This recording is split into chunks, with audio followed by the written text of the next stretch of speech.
Good afternoon. My name is Jared Metzger, and I am a member of Team 1, otherwise known as the Vicious Rabbits. And I am with Elke Spino, Elena Wassner, and Trisha Mitra.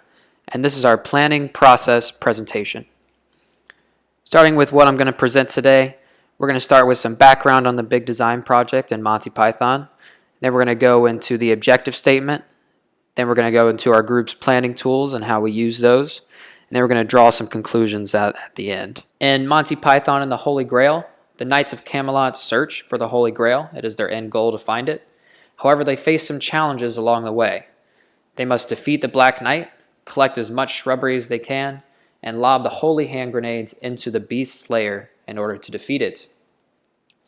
With all this in mind, we are to design a machine to complete all of these tasks and earn the most points while also following the guidelines that have been given to us.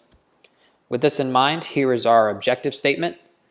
A robust machine must be designed to maneuver the arena while staying within the boundaries of the rules and with retrieving the Holy Grail as its main priority. So going forward into some of our planning tools, we start with our Gantt chart, which is the when. This lays out the entire project's task as far as when they need to be completed by and the 6-week process. As you can see, last week we had the design and build a Black Knight remover system that involved testing and then competing in studio last week. This week we are in week 2, which our task was to design and build and test a shrubbery subsystem in order to collect as much as possible. And this Gantt chart flows all the way through, all the way up until the testing and creation of the final design and the final report and presentation. Then we move into our planning tree, which will show our tasks in a different way with their subtasks underneath them in order so that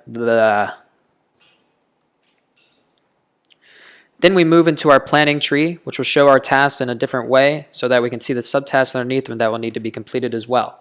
We start with our overall task, which is to design and build a machine for competition in November.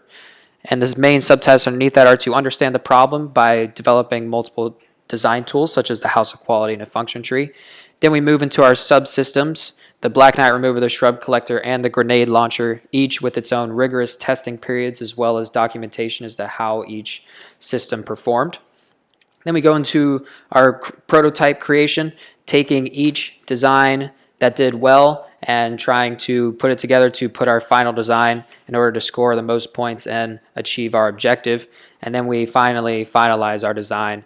We test it over and over again and make any modifications that we need to do in order to make it come as close to our objective statement as possible. Moving into prioritizing each task, our prioritization matrix, which you will see on the next slide, takes each task and compares its importance to each of the other tasks in the big design project that we have. You will see that the most important tasks are the 3 with the highest percentages, which are listed here as hardware performance testing, final presentation, and the final report. Here's our matrix. You'll see on the right the 3 circled values are the 3 values that I just went over. They are the 3 highest values, and they correspond with the tasks that I listed before as well. This means that the design team will need to spend the most time perfecting and going over these 3 tasks to make sure they are done in the best way that we are capable of. Moving on to job responsibilities. Each team member will be categorized based on their strengths and weaknesses in the different processes that are involved in this big design project in order to break down the responsibilities of each task that is included in it. They could be categorized based on their strengths and weaknesses in machining and the design process as well as assembly, whether it's the quality testing aspect that they are very good at and documenting and evaluating different designs, or if it's the communication of a design or an idea through a presentation or oral report. And here is our job responsibility matrix.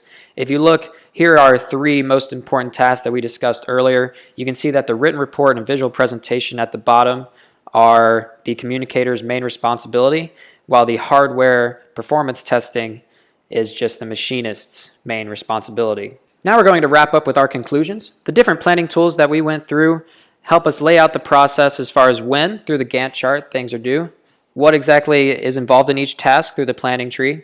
The job prioritization matrix tells us how important each task was, And the job responsibility matrix lets us know who is responsible for each task.